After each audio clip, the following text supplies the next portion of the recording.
Umaasa ang prosecution na magiging patas ang impeachment court at titingin sa bigat ng mga ebidensya para tuluyang mapatalsik sa pwesto ang vice-presidente. Pumalag naman ang Malacanang sa pahayag ng ikalawang Pangulo na waste of time lang umano ang panonood ng SONA ng Pangulo. Narito po ang report. Tiwala ang prosecution team na lalong nadiin ang vice-presidente sa umano'y paglulustay ng confidential funds na umaabot sa mahigit 600 milyong piso. Base yan sa testimonya ng kanilang unang testigo na si dating Land Bank Department Manager Violeta Constantino. Nagtugmaan nila ang pahayag ni Constantino at Ramil Madriaga. Matatanda ang sinabi ni Madriaga sa pagdinig ng House Committee on Justice na inihatid ang 4 na duffel bags na naglalaman ng 125 million pesos noong December 20, 2022. Kapareho yan sa naging statement kanina ni Constantino sa korte. There's a striking coincidence, perhaps we may call it, na merong ganitong klaseng information na naibahagi ang ating bank manager sa ngayon at ang naibahagi din ni Ramil Madriaga nung panahon ng April nung siya'y humarap sa Kongreso. Iginiit din nila na hindi dapat sikreto ang pinagkakagastusan mula sa confidential funds dahil ang pondong ito nila ay inilaan para sa mga sensitibo at surveillance-related activities na sumusuporta sa mandato ng civilian agencies.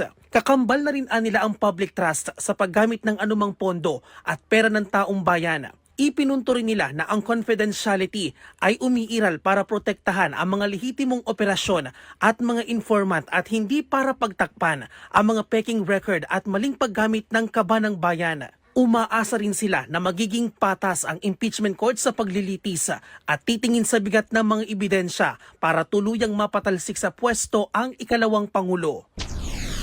Sa ating pagbabudget para sa pamilya, dahil hindi naman unli ang pera, masinop ang ating paggasta sa talagang kailangan at kapakipakinabang natin nilalaan.